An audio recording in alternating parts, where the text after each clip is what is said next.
Hello. Good morning, sir. Hello. Good morning, sir.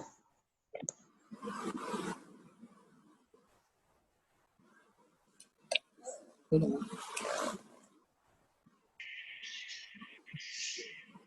Students' voice is coming. Hello.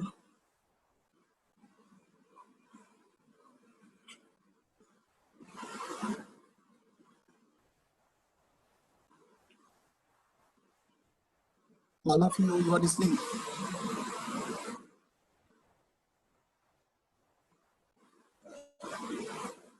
Yes, anyone can respond. Okay, voice is okay.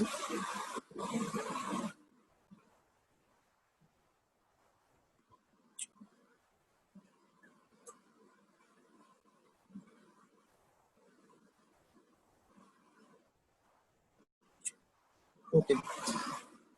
So all of you, just today, our topic is fuel cell, and of course, we are dealing one with fuel cell, and other we are dealing. That is today. It's basically one is fuel cell, and other we are dealing is what we can say Trojan. So there are two topics of today's discussion, and hope that you listen carefully. पहले मैं start करता हूँ कि हमारे पास fuel cell क्या है, and then we will go to the next topic, that is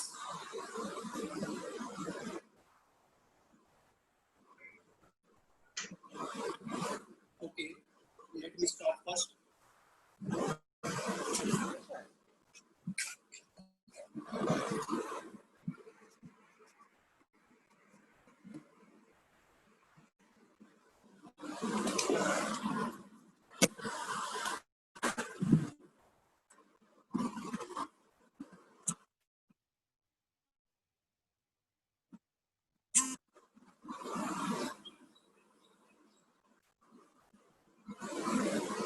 I think the page is visible.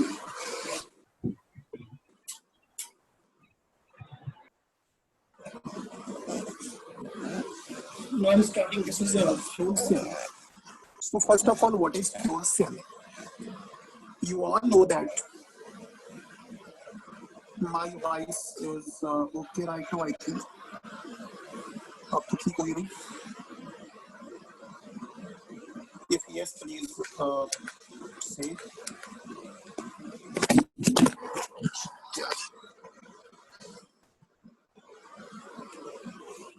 If my voice is okay, then please say yes. No, sir. It's not okay. No, sir. Let me see.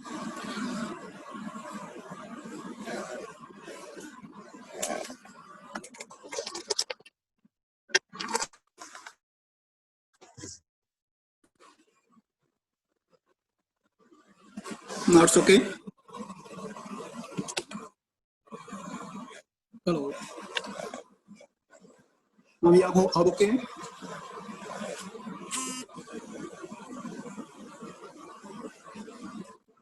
If you are listening, just text me. I will start and I will proceed further.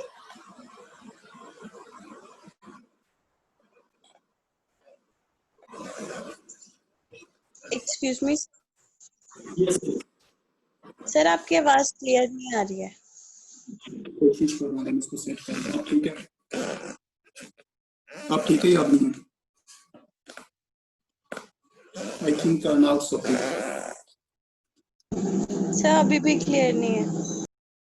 अरे भाई clear तो है. What happened? Sir आवाज नहीं है. Just wait for a while. Now it's clear. आप clear अभी? Yes, Hello. sir. Okay. Sir. So चलो देखते हैं, आगे चलते हैं, थोड़ा सा फिर देखते हैं. तो भाई अब बात करें हम आज फ्यूल सेल की. तो बेसिकली फ्यूल सेल क्या भाई हमारे पास? What is fuel cell? You know that fuels like we have hydrogen, H2 जिसको बोलते हैं, ये भी एक फ्यूल हमारे पास है. Methane, we have CH4 is a fuel. Likewise, we have methyl alcohol, CH3COH, it is also fuel. So all these are gases and they act as fuels. So when they are used as a source of energy, they are being consumed and they produce what we can say a form of energy, whether some mechanical energy or any other form of energy. In all cases, we have used gases, and one more we need oxidizer, and that is basically oxygen. So here in fuel cell that we are going to read is H2O2 fuel cell, and H2 is used as fuel, where O2 is used as oxidizer, and it will be the supporter of combustion for the gas. That's we are dealing only with one fuel cell, H2O2 fuel cell. दूसरे कौन से होते हैं, जैसे हमारे पास hydrogen fuel cell है, ये methane fuel cell हमारे पास है, उसमें मीथेन गैस होगी तो, और अगर मिथाइल अल्कोहल बेस्ड है तो उसमें मिथाइल अल्कोहल होगा हमारे पास. तो उस बेसिस से हमारे पास फ्यूल सेल्स होते हैं. अब फ्यूल सेल वर्क करता है बिल्कुल सेम प्रिंसिपल पे जिस तरह से एक सेल काम करता है.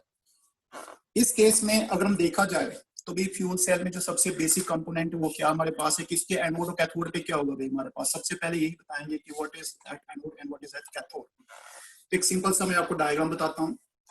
ये मान लो हमारे पास फ्यूल सेल है, ठीक है. इस तरह से हम लेफ्ट साइड पे हम सप्लाई करते हैं H2 गैस, कंटिन्यूस सप्लाई, ठीक है. उसके बाद हम इसके राइट साइड से हम कंटिन्यूस सप्लाई करते हैं एक और गैस की, दैट इज ऑक्सीजन गैस. दोनों गैसेस को हम मेंटेन करते हैं at pressure 1 bar. So pressure maintained for both gases to enter into the beaker is 1 bar.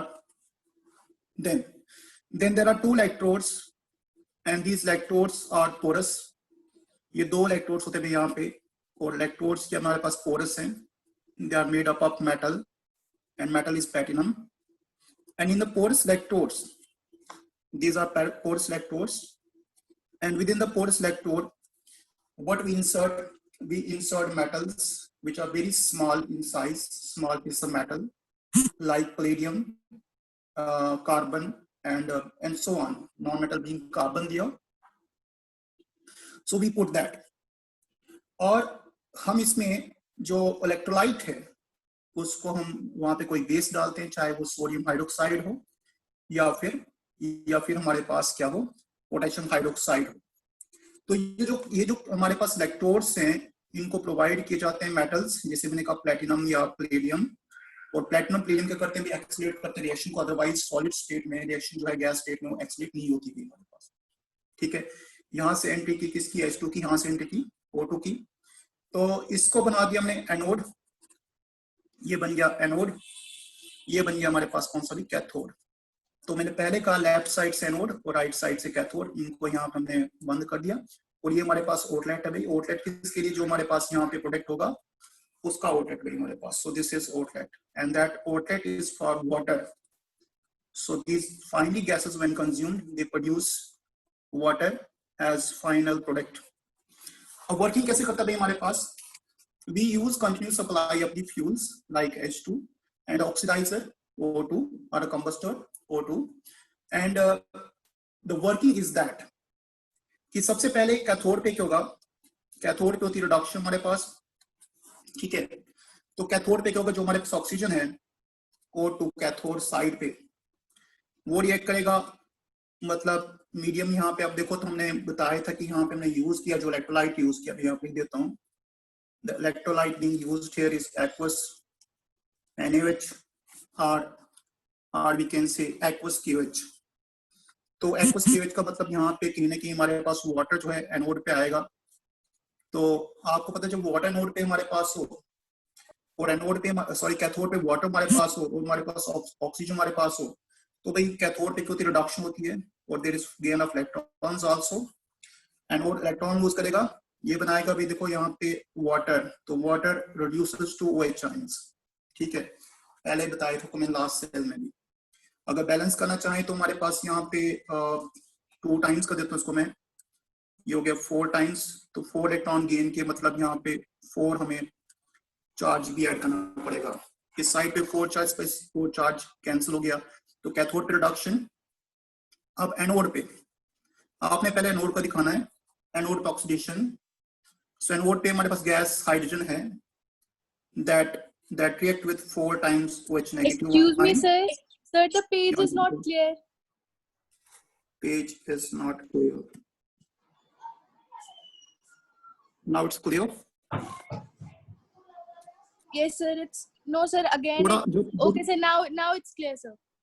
जब मैं लिखूंगा ना थोड़ा ब्लर हो जाएगा, थोड़े सेकंड के बाद निकल वहां से क्लियर हो जाएगा। तो जैसे मैं हाथ उठाता हूं वैसे ठीक हो जाता है वो, ठीक है।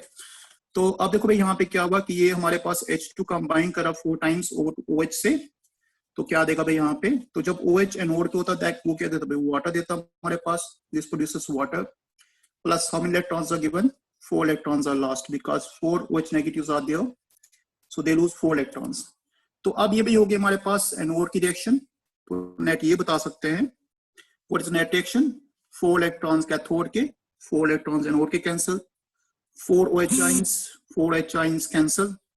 तो बचा भी हमारे पास क्या, तो बचा हमारे पास O2 ऑक्सीजन प्लस H2।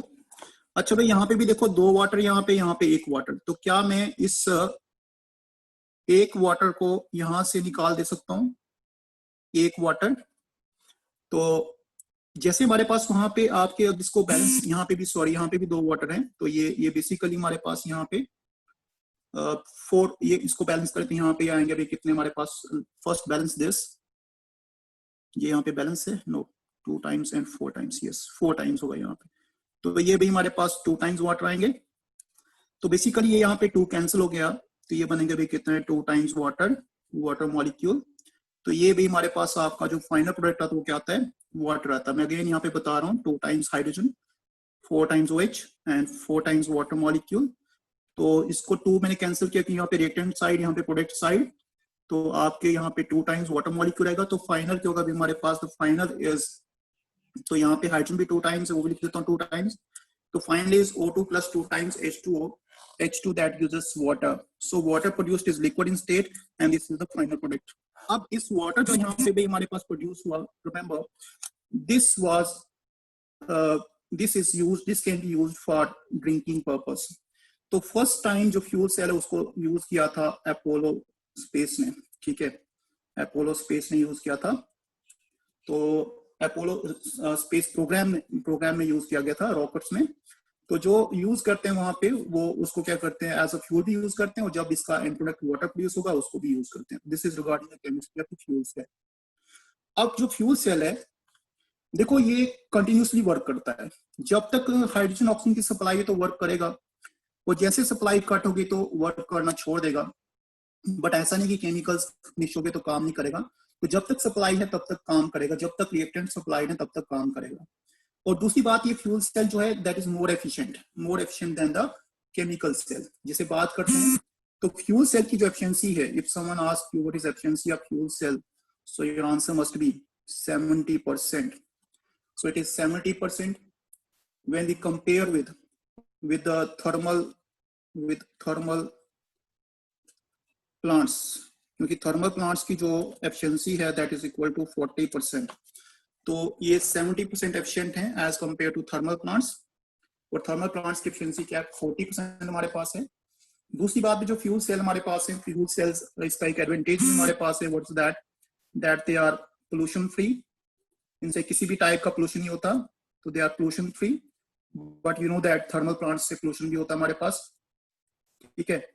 तो एनवायरमेंटल हिसाब से ये बिल्कुल फिट है। और दूसरी बात, जो फ्यूल सेल है वो बहुत सारे वैरायटी, जैसे मैंने कहा आपको हाइड्रोजन फ्यूल सेल है, या फिर आपका मिथाइल फ्यूल सेल है, या फिर आपका मिथाइल अल्कोहल फ्यूल सेल है, या आपका फिर मीथेन है। तो ये सारे फ्यूल्स हैं। तो करंटली अभी जैसे आपको पता है कि देयर इज वन हाइड्रोजन बस which is being in American countries, तो वो यूज करते हैं, हाइड्रोजन बस को यूज करते हैं वहां पे।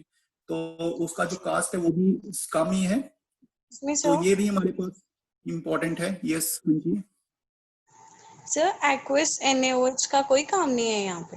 एक्वस NaOH का काम यही होता है कि एक्वस NaOH तो आयनाइजेशन करता है ना, वो तो इलेक्ट्रोलाइट है ना। देखो इलेक्ट्रोलाइट में क्या हुआ कि ये NaOH तो पहले टूटेगा खुद, ठीक है, Na पॉजिटिव में और OH नेगेटिव में। दूसरा वहां पे वाटर भी है, वाटर भी टूटेगा खुद H पॉजिटिव में, OH नेगेटिव में, ठीक है। यही तो H नेगेटिव आयन यहाँ पे कहाँ से आगे बताओ, एनोड पे तो ये आएंगे ना। तो बाकी कैथोड पे तो वाटर आ रहा ना, वो तो पूरा आएगा। आपको पहले बताया जहाँ पे भी वाटर हमारे पास हो, एक्वस मीडियम हो, तो आप एनोड की रिएक्शन देखो, वहाँ पे OH आयंस आते हैं, आपने पहले भी देखा है। वो जहाँ पे भी कैथोड हो वहाँ पे वाटर जाता है। तो जब कैथोड पे हमारे पास water, that is reduced to OH ions, और जब एनोड पे OH आयंस हो, that is oxidised to water. ये इनका दो सबसे इंपॉर्टेंट है। आप कोई भी सेल पकड़ के देखो, जहां पे भी आपने पढ़ा एक्वस वाला, एक्वस बेस एसिड पढ़ा, तो वहां पे आपको ये जरूर मिलेगा, मैंने ये स्टेप करवाया हुआ आपको, ठीक है भाई। तो ये हो गया भाई हमारे पास कौन सा, फ्यूल सेल। तो एक सेल डन भाई हमारे पास। सो इतना सा हमारे पास फ्यूल सेल आप देख सकते हो। This is of course the fuel cell. अभी नेक्स्ट हमारे पास देखो, नेक्स्ट हमारे पास क्या है, the next one is corrosion. अब सबको मालूम भाई हमारे पास क्रोजन, आप बेसिकली स्मॉलर क्लास से पढ़ रहे हो। तो अगर क्रोजन की बात करें तो व्हाट इज दैट, तो it is you know degradation of metals, metal का डिग्रेड होना, ठीक है। तो अगर आयरन डिग्रेड हो रहा तो क्या बोलते हैं भी, आपको पता है, रस्टिंग बोलते हैं, ठीक है। क्रोजन तो सभी मेटल्स को बोलते हैं ना। अच्छा भाई दूसरी केस की बात करें, अगर हम if we talk of silver, अगर सिल्वर डिग्रेड हो रहा भाई, करोड़ रहा, तो क्या बोलते हैं उसको, क्या उसको रस्टिंग बोलते हैं, नहीं बोलते, तो उसको बोलते हैं tarnishing, that is called tarnishing, ठीक है। तो इसी तरह से उसको टार्निशिंग बोलते हैं। और अगर हमारे पास कॉपर हो रहा तो भाई कॉपर के ऊपर देखा ग्रीन कोट आती है, तो मैं एक सिंपल बताता हूँ, कॉपर के ऊपर ग्रीन कलर की कोट आती है, और रस्ट जो हमारे पास है वो ब्राउन कलर की कोट देता है, ब्राउन पीपीटीज प्रोड्यूस होते हैं, ठीक है। तो ये भाई हमारे पास केस है। तो कॉपर के केस में क्या है, ग्रीन कोटिंग, ठीक है भाई, ये हमारे पास हो गया। अच्छा टार्निशिंग क्या होता है भाई, यहाँ पे कि जो कलर है वो फीड हो जाता है हमारे पास इस केस में। तो ये क्रोजन जो है वो बेसिकली एक ब्रॉड टर्म है। रस्टिंग बोला जाता है किसके केस में, खाली आयरन के केस में। And what is rust, it is brown PPT of Fe2O3 ferric oxide X time water molecule, means आप बोल सकते हो हाइड्रेटेड फेरिक ऑक्साइड, रस्ट को बोलेंगे हाइड्रेटेड फेरिक ऑक्साइड, क्लियर। अच्छा भाई दूसरा हमारे पास, अब देखो भाई रस्ट भी क्या है, जब हम रस्ट की बात करते हैं तो it is also acting as a electrochemical cell. So in our syllabus we have to discuss what is electrochemistry beyond rusting. So first of all there is a theory of electrolysis, of electrochemical we can say reaction in rusting. So we have discussed that. तो भी rusting में क्या होता है कि जो आपका iron है ना वो भी एक्ट करता है हमारे पास, वो क्या एक्ट करता है, वो भी एक सेल की तरह एक्ट करता है। तो जब सेल की तरह एक्ट करता है तो कैसे करेगा एक्ट भी, ये सबसे इंपॉर्टेंट हमारे पास है। अच्छा भाई एनोड क्या होता है वहां पे, देखो भाई एनोड हमारे पास वहां पे, अगर हम एनोड की बात करें रस्ट के केस में, तो एनोड हमारे पास खुद आयरन होता है भाई वहां पे, this is iron acting as anode. और अगर आयरन एनोड है तो क्या करेगा, इलेक्ट्रॉन लूज करेगा, तो कन्वर्ट करेगा पहले Fe2 पॉजिटिव में +2 इलेक्ट्रॉन्स, 3 में नहीं करेगा भाई, यहाँ तक ना आप सोचोगे यहाँ पे जो आयरन +3 में, तो सीधा 3 में नहीं करेगा, पहले +2 में ऑक्सीडाइज करेगा। कैथोड पे, तो कैथोड क्यों का एक जैसे सरफेस मान लो, अगर आयरन की एनोड एक्ट करी तो दूसरी सरफेस क्या करेगी, कैथोड एक्ट करेगी, ठीक है। तो कैथोड पे क्या होगा, जो भाई हमारे पास कंटेंट है एटमॉस्फेरिक ऑक्सीजन है, वो रिएक्ट करेगा सराउंडिंग वाटर के साथ, या सराउंडिंग जो वाटर प्लस कार्बन डाइऑक्साइड। देखो भी होता है कि आपको मैं बता दूं यहाँ पे, सो अगर मैं थोड़ा सा यहाँ पे बता दूं तो जो वाटर है एटमॉस्फेयर में और कार्बन डाइऑक्साइड है, ये दोनों कंबाइन करके हमारे पास बनाते हैं H2CO3 which is called carbonic acid. ये कार्बोनिक एसिड जो हमारे पास है, this is acting as electrolyte here. So anode से क्या आएगा भाई, एनोड से आएंगे H पॉजिटिव आइन, तो ये रहे भाई हमारे पास H पॉजिटिव आइन एनोड के। कैथोड पे सॉरी आएंगे H positive ion in presence of atmospheric oxygen, and they gain electron. So what they give, so they gives us water, ये मिला भाई वाटर वेपर। तो रिएक्शन को बैलेंस करें अगर हम यहाँ पे, तो ये हो जाएगा अभी हमारे पास आपका 2 ऑक्सीजन, यहाँ पे इसको मैंने ट्वाइस किया, ये 4 हो गए, यहाँ पे 4 पॉजिटिव 4 इलेक्ट्रॉन्स, तो ये 4 हो जाएंगे। तो मतलब आपने इसको किससे मल्टीप्लाई करना पड़ेगा, multiply by 2, so that electrons 4 और 4 यहाँ पे बराबर हो जाएंगे। तो अब देखो भाई अभी क्या बना हमारे पास, अभी हमारे पास आयरन 2 पॉजिटिव बना, ठीक है। तो कैथोड पे वाटर जनरेट हो रहा है वहां पे, तो मतलब वहां पे in presence of water and carbon dioxide they gives us mostly the we can say carbonic acid, this is acting as electrolyte. अब क्या होगा भी जो एटमॉस्फेरिक, अब होगा हमारे पास यहाँ पे atmospheric oxidation. What is that, कि जो आयरन हमारे +2 फॉर्म है, this is further oxidized, so this iron in +2 form is further oxidized, that means react with oxygen in presence of moisture, and moisture is here water that is formed cathode.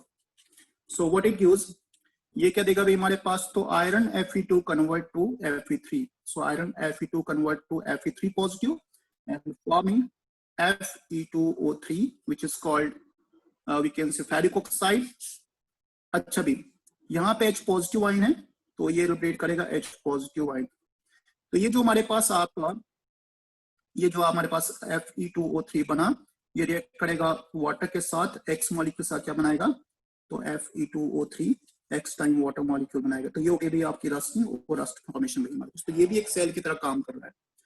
तो अगर मैं आपको बता दूं, जो total sale potential यहाँ पे apply होता है, जो एप्लीकेबल होता है, तो आपको पूछे भाई व्हाट इज सेल पोटेंशियल, तो सेल पोटेंशियल देखो भाई एनोड पे ऑक्सीडेशन हो रही है, तो इसका सेल पोटेंशियल आएगा E of this cell is equal to -0.44 volt. कहां से लिखा भाई, इलेक्ट्रोकेमिकल सीरीज से। कैथोड पे जो हमारे पास होगा E of this cell that is equal to, reduction potential है पॉजिटिव आएगा, तो 1.23 वोल्ट, ठीक है। तो टोटल क्या आएगा भाई, what is E of the total sale, you know that E of cathode minus E of anode formula. Cathode की वैल्यू कितनी भाई 1.23, एनोड की वैल्यू कितनी -0.44, ठीक है। तो माइनस किसका, फॉर्मूले का, दोनों को प्लस किया, क्या बनेगा 1.67 वोल्ट। तो भाई टोटल जो सेल आएगा यहाँ पे पोटेंशियल जो जनरेट कर रहा है due to corrosion, that is equal to 1.67 volt. So this is nothing but corrosion. अब एक कोरोजन को इतना ही समझो कि हमारे पास है क्या, एक तरह की यहाँ पे इलेक्ट्रोकेमिकल थ्योरी है, और ये भी एक सेल की तरह काम कर रहा है। तो आपने ये बताना कि एक मेटल की सरफेस अगर सपोज एनोड एक्ट करे, दूसरी सरफेस क्या करेगी, उसके पास में कहीं एडजॉइनिंग में वो कैथोड एक्ट करेगा। तो यही हमारे पास यहाँ पे, तो ऑक्सीडेशन एक तरफ से होगी, एक तरफ से रिडक्शन होगी, और एटमॉस्फेरिक फर्दर क्या करेगा, उसको +2 आयरन को कन्वर्ट करे +3 में, and this is what we get rust, and rust gives bond properties. अब भाई यहाँ पे एक और चीज याद रखनी है आपने, तो जब रस्ट प्रोड्यूस होता है तो उसके साथ में H पॉजिटिव आयन भी प्रोड्यूस हो रहा है, आप ये भी देख रहे हो H पॉजिटिव आयन, जो फर्दर क्या करेगा, जो फर्दर फर्निश करेगा H पॉजिटिव आयन और फर्दर वाटर बनाएगा, तो मतलब मॉइस्चर कंटेंट को एक्सीड करेगा। तो अगर दोबारा से रस्टिंग हो रही तो वो बहुत स्ट्रांग होगी, क्योंकि देखो भाई H पॉजिटिव आयन का जनरेट होना मतलब they will add up moisture, और जब दोबारा से एक बार रस्ट हो गया तो उस सरफेस पे रस्ट जल्दी हो जाता है, क्योंकि देखते हो जो पहली बार रस्ट होता है suppose it requires 2-3 years, but after that the rust will be faster because it is prone to be reaction of this electrochemical series। तो इस तरह से इलेक्ट्रोकेमिकल सीरीज की यहाँ पे रिएक्शंस होती हैं। अब सबसे इंपॉर्टेंट है भाई कि रस्ट को कैसे प्रिवेंट करें, तो बहुत सारे मेथड हैं भाई हमारे पास। तो सिंपली मैं आपको बताऊं, जैसे आपने पढ़े हैं वही मैं बताऊंगा यहाँ पे करूंगा। The first one, you know that it's galvanisation. तो पहला हमारे पास गैल्वेनाइजेशन क्या होता है, galvanisation anyone can say what is galvanisation, पता भी सबको तो बता दो, वैसे सबको पता है आपको। तो एक तो भाई हमारे पास गैल्वेनाइजेशन है, ठीक है।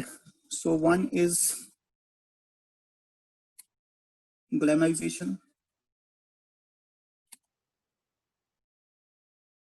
That is coating with zinc, ठीक है। जिंक कोटिंग के साथ होती है यहाँ पे, yes all of you are there, हाँ भाई सुन रहे हो नहीं सुन रहे हो? Yes, sir. Yes, sir. Okay, so one is galvanisation. अच्छा भी दूसरा मैं आपको बता दूं यहाँ पे, जैसे दूसरा एक होता है जिसको बोलते हैं सैक्रिफिशियल। ये सैक्रिफिशियल क्या है, इसको मैं थोड़ा सा एक्सप्लेन करना चाहता हूँ। सैक्रिफिशियल प्रोटेक्शन बोलते हैं इसको। What is that? देखो भी, मान लो अगर आयरन की जगह पे कोई दूसरा मेटल सेक्रीफाइस करता है, जैसे आप क्या करते हो, आयरन की पाइप को डालते हो कहाँ पे, जैसे जमीन के अंदर डालते हो, तो पानी की पाइप मान लो, तो अगर पानी की पाइप को कोरोजन कम लगे, मतलब मान लो उसको कम लगे, तो क्या करते हैं हम, उसी को हम सैक्रिफिशियल, देखो ये हमारे पास अर्थ है मान लो, और यहाँ पे आपकी ये पाइप है, ये पाइप हमारे पास है, तो इसको प्रोटेक्ट करना, तो आपने क्या करना, यहाँ पे छोटे छोटे ब्लॉक डालना है, इस तरह से ब्लॉक डाल दिया आपने। ये ब्लॉक किसके होंगे, मेटल्स के होंगे। तो ये ब्लॉक किसके भी, मेटल्स के। कौन कौन सा मेटल हो सकता है भाई, या तो मैग्नीशियम का या तो जिंक का, ठीक है। तो अगर ऑक्सीडेशन होगी तो किसकी होगी भाई, या तो जिंक की या तो मैग्नीशियम की। तो आयरन जो है वो ब्लॉक, उसका आयरन की जो पाइप है वो प्रोटेक्ट हो जाएगी, इसी को बोलते हैं सैक्रिफिशियल। तो सैक्रिफिशियल प्रोटेक्शन एक तरह का हमारे पास एक मेटल है, या जिसको हम डालते हैं in order to protect another metal. And here we are referencing one of the pipe which is being dipped in the underground for water supply, and that can be protected by using the sacrificial metals like magnesium and zinc, because magnesium और zinc जो हैं वो iron से ज्यादा oxidation show करते हैं, तो पहले वही ऑक्सीडाइज होंगे, तो thereby they prevent the oxidation of the iron. This is called sacrificial protection. Third method यहाँ पे जिसमें बताना चाहता हूँ, तो जैसे हम बोलते हैं कभी कभी बैरियर भी बोलते हैं, बैरियर प्रोटेक्शन, इसी को भी बोलेंगे बैरियर प्रोटेक्शन। अगर कोई तरह का हमारे पास फिजिकल बैरियर वो भी हो सकता है, दिस इज बैरियर प्रोटेक्शन। और भी यूज ऑफ केमिकल जिसमें बोलते हैं भी एंटी रस्ट सोल्यूशन, तो ये भी मैं बता दूं क्या होते हैं, तो एंटी रस्ट सोल्यूशंस भी यूज कर सकते हैं आप। And one of the most important anti rust solutions are chemicals are bisphenols, ये नाम याद रखना। तो बिस्फेनोल जो हमारे पास है, this is the anti rust solution. या फिर जो जितने भी हमारे पास है क्रोमिक एसिड सॉल्यूशंस हमारे पास हैं, कौन से भी क्रोमिक, तो क्रोमिक एसिड सॉल्यूशंस भी हमारे पास होते हैं, they are also anti rust solutions हमारे पास। This way we can protect the we can say rusting. और अगर मुझे बैरियर के एग्जांपल बताएं तो बैरियर प्रोटेक्शन में क्या आती है, जैसे आपने सिंपल बताऊं तो आयलिंग आएगी, ठीक है, मेटल सरफेस को आयल किया, या फिर पेंटिंग आती है, पेंट किया, ग्रीजिंग आती है, ये सारे क्या भी हमारे पास बैरियर प्रोटेक्शन है, मतलब एक तरह की लेयर बनानी है आपने, तो ये भी हमारे पास आते हैं यहाँ पे barrier protection. So these are the ways to protect the corrosion. तो भैया आपको डिटेल में नहीं जाना क्रोजन के, बस इतना सा आपने इलेक्ट्रोकेमिकल सेल के रेफरेंस में यूज करना है। बाकी जब आप पढ़ रहे हो प्रोटेक्शन की बात करते तो वहाँ पे इलेक्ट्रिकल प्रोटेक्शन है, बैरियर प्रोटेक्शन है, सैक्रिफिशियल प्रोटेक्शन है, यूजिंग एंटी रस्ट सॉल्यूशंस है, where is also we can say use of electrochemistry is there. तो किस तरह से एक्ट करता है यहाँ पे, तो sacrificial protection is same as the electrical protection. Barrier protection include ironing, painting and grease, and galvanization is nothing but painting with a zinc. So we can say this is about corrosion that we have to study.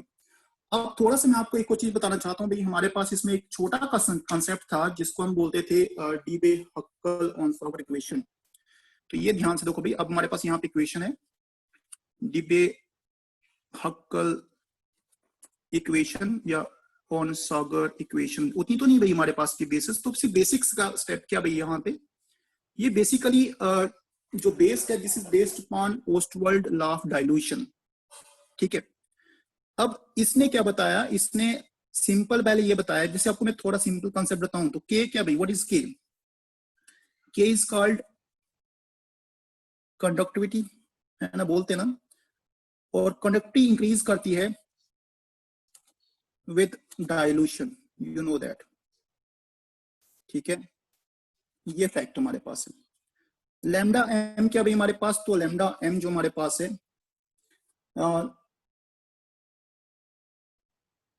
Lambda M it is called molar conductance, और दूसरा तो भाई lambda E Q that is called equivalent conductance, they also increases with dilution. But एक थोड़ा सा यहाँ पे doubt रहता है कि भाई जो अगर इसको मैं स्पेसिफिक कंडक्टिविटी बोलता हूँ तो भी ये याद रखना, ये डिक्रीज करती है, इंक्रीज नहीं करेगी, फिर क्या करेगी, डिक्रीज विद डाइल्यूशन, ठीक है, डिक्रीज विद डाइल्यूशन। तो भाई ये जो हमारे पास, this is variation of the conductance और conductivity with the dilution. So remember, specific conductance और conductivity decreases with dilution, and whereas molar and equivalent both increases with dilution, because increase in dilution increases the increases the concentration of ions.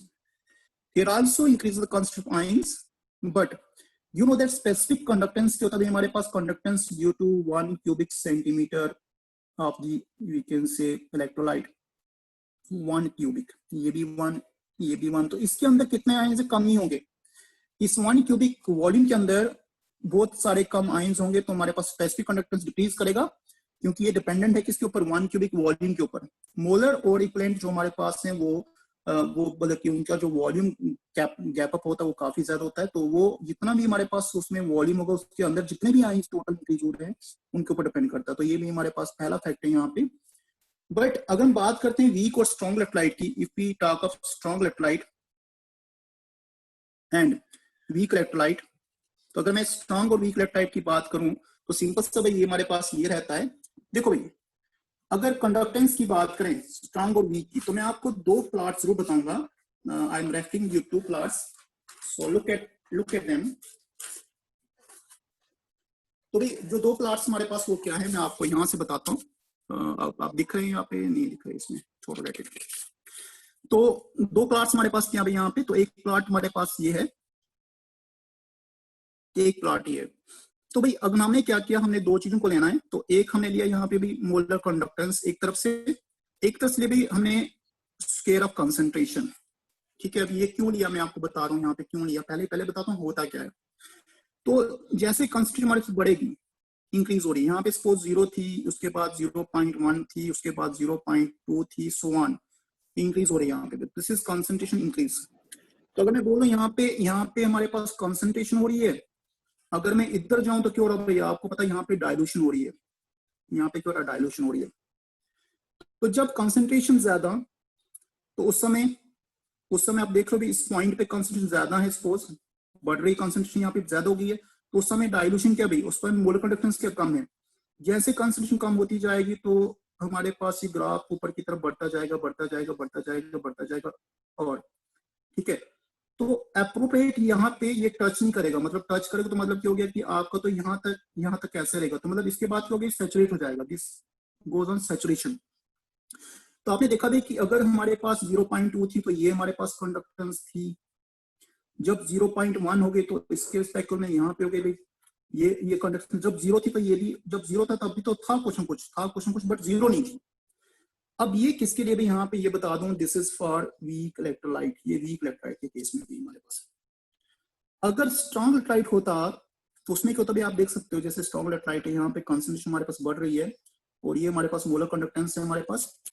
तो strong में देखो भी सबसे पहले strong तो already क्या करता है, डिशिएट करता है, तो वो ऑलरेडी उसकी कंडक्टेंस ज्यादा है, ऑलरेडी ज्यादा है इस पॉइंट पे। आप देखो वीक को कंपेयर करो वीक यहाँ पे, तो जब ये हमारे पास डाइल्यूशन होगा तो भी अगर मान लो वो डाइल्यूशन करेगा तो थोड़ा सा बढ़ेगा, कितना बढ़ेगा, इतना सा बढ़ेगा, ज्यादा, ये पॉइंट बढ़ गया यहाँ।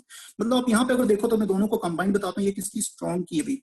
अब देखो स्ट्रॉन्ग में क्या हुआ, स्ट्रॉन्ग इलेक्ट्रोलाइट में वो ऑलरेडी डिसोसिएट करते हैं, उनका जो आयनिक करेक्टर ज्यादा होता है। तो आप देखो भाई यहाँ पे बता दूं, तो अगर मैं इसको सिंपलीफाई करूँ यहीं पे बता दूं, तो भाई ये ज्यादा थी तो इतना सा बढ़ेगा, ये हो गया भाई, ठीक है ना, इस तरह से बता सकते हैं। तो ये भी स्ट्रॉन्ग इलेक्ट्रोलाइट्स की है, एब्रप्ट चेंज होती है वहां पे तो बढ़ता है। तो मतलब ये हुआ इम्पैक्ट कि अगर एक ऑलरेडी हमारे पास स्ट्रॉन्ग इलेक्ट्रोलाइट है तो उसका मोलर कंडक्टेंस बढ़ेगा, ठीक है, बट कम बढ़ेगा।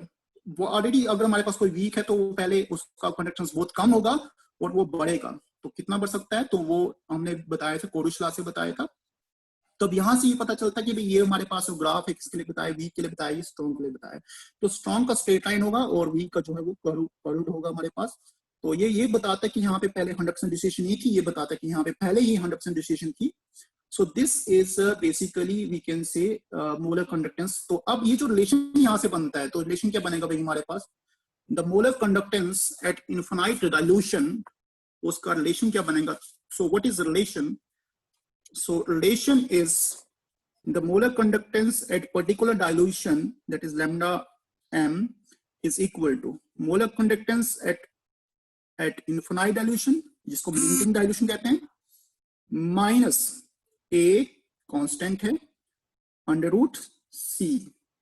ये जो इक्वेशन हमारे पास यहाँ पे लिखी मैंने, this equation is nothing, based on the above to study graph we conclude equation that is lambda m is equal to lambda naught m minus a under root c। and this is called Debye-Huckel-Onsager equation. तो ये भाई हमारे पास है। यहाँ पे भी आपको ये पता है कि ये क्या है, this is molar conductance at concentration C, and this is molar conductance when concentration approaches to 0 in finite dilution. And what is A? A is here constant, ये यहाँ पे constant है. And what is root C? Root C is concentration 1/2 बोल सकते हैं या root बोल सकते हैं इसको यहाँ पे, तो ये concentration हमारे पास है. अब इस केस में जो A है, A डिपेंड करता है, A depends upon, we can say, charge produced, ठीक है, और ये charge produced by on cation and anion. Remember, it depends on charge produced on cation and anion, ठीक है. सपोज मैं बताता हूँ आपको भाई यहाँ पे, नाम लिसन, अगर मैं आपको यहाँ पे बताऊं तो जैसे हमारे पास आप मान के चलो कि हमारे पास NaCl है, तो बताओ भी NaCl के लिए A की वैल्यू क्या होगी, तो कैटाइन के ऊपर चार्ज +1, एनाइन के ऊपर चार्ज -1, तो वैल्यू होगी यहाँ पे 1, ठीक है. उसी तरह से भाई हमारे पास मतलब टोटल 1 आएगी. मैग्नीशियम क्लोराइड, तो मैग्नीशियम के ऊपर चार्ज +2 और क्लोरीन के ऊपर चार्ज -1, तो what is value, it is 2, 1. इसी तरह से भी सपोज मैग्नीशियम सल्फेट, तो मैग्नीशियम के ऊपर चार्ज बाइवेलेंट, ये भी कौन सा बाइवेलेंट, तो व्हाट इज वैल्यू 2, 2, ठीक है. इसी तरह से भाई एल्यूमिनियम सल्फेट Al2SO4, तो एल्यूमिनियम के ऊपर चार्ज +3, सल्फेट के ऊपर चार्ज -2, व्हाट इज वैल्यू 3, 2. तो मतलब आप ये बता सकते हो जब इलेक्ट्रोलाइट डिस्ट्रीब्यूट होंगे तो कितने आयंस देंगे, वही हमारे पास रिस्पेक्टिव की वैल्यूज होंगी. तो इसीलिए जो A की वैल्यू हमारे पास है, अगर वैलेंसी के हिसाब से देखा जाए तो वैलेंसी जब सेम है तो वैल्यू भी सेम होगी. जैसे मैं आपको बताऊं NaCl में 1, 1 वैल्यू आई, तो क्या KCl में क्या वैल्यू आएगी, वहां पे भी 1, 1 आएगी, बिकॉज उनके पास भी +1 और -1 चार्ज है. तो इसमें भी जो 1, 1 वैल्यू आएगी, मतलब रेशियो ऑफ कैटाइन एनाइन जो हमारे पास वो निकालते हैं, तो यही भी हमारे पास आपकी Debye-Huckel-Onsager इक्वेशन और आपका क्या कहते हैं इसको भाई, डाइल्यूशन का केस.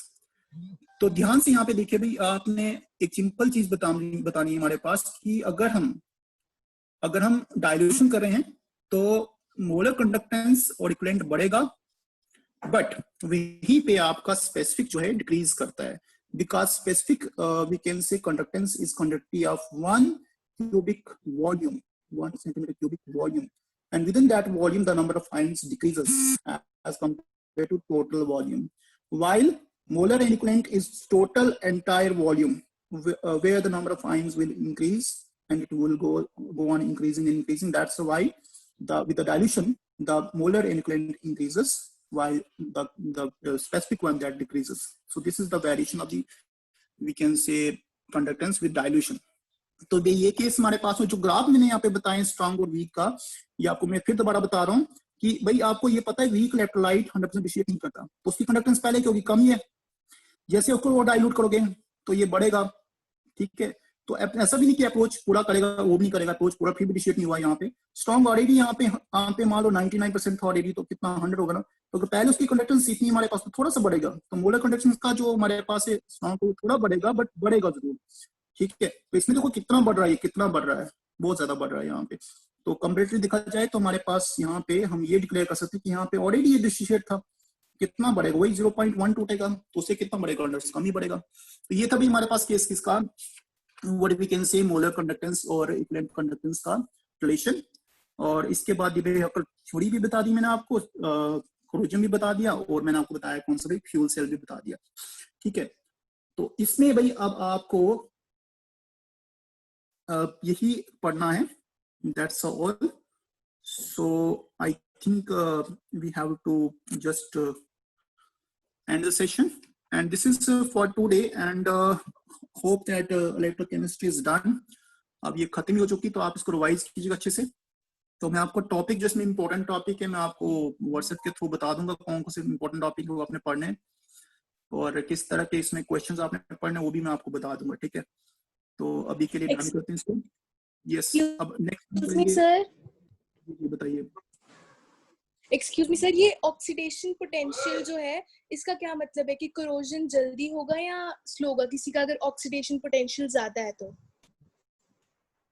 देखो, खाली ऑक्सीडेशन पोटेंशियल पे डिपेंड नहीं करता, ठीक है. तो अगर हम ये बताएं कि किसी का ऑक्सीडेशन पोटेंशियल अगर ज्यादा है तो पहले ऑक्सीडाइज होगा। जैसे मान लो मैं आपको बोलूं आयरन और जिंक में कंपेयर करें तो जिंक का ज्यादा है, तो zinc will oxidize first as compare to iron, ठीक है ना। देखो जिंक की वैल्यू क्या है, जिंक की वैल्यू हमारे पास 0.76 है अगर पढ़ी होगी आपने तो, और आयरन की कितनी बताई मैंने 0.44। तो जितना हमारे पास नेगेटिव वैल्यू उतना ही ऑक्सीडेशन पोटेंशियल ज्यादा, ठीक है। तो zinc is more oxidisable as compare to iron, ठीक है। तो ये बता सकते हैं भाई हमारे पास। तो आपको ये बताना है कि जितना Okay, sir. माइनस वैल्यू होगा उतना ऑक्सीडाइज होगा, तो मतलब ऑक्सीडाइज मेटल होगा रहेगा। देखो अब कुछ मेटल है जैसे आपके पास गोल्ड है या फिर आपका प्लेटिनम है, तो दे डू नॉट क्रोड, ठीक है, because they are almost inert, उनको इनर्ट मेटल्स बोलते हैं। कौन कौन सा बताया मैंने गोल्ड बताया, प्लेटिनम बताया, ठीक है। तो they are said to be inert metals. तो आप इस रेफरेंस से बता सकते हो कि ऑक्सीडेशन पोटेंशियल वैल्यू अगर हमारे पास ज्यादा हो तो वो ऑक्सीडाइज करेगा, मतलब वो एनोड पे ऑक्सीडेशन शो करेगा। Oxidation potential nothing but valency of oxidation, ठीक है। Okay, sir. ये भी हमारे पास ऐसे, Okay, sir. ठीक है भाई। तो मैं सेशन को ऑफ कर रहा हूँ और नेक्स्ट टाइम हम इलेक्ट्रोकेमिकल काइनेटिक्स पढ़ रहे हैं, ठीक है। अब जो नेक्स्ट हमारे पास आएगा तो इसके मैं क्वेश्चंस आपको बता दूंगा कौन कौन से करने हैं। So have a good day and I am ending the session.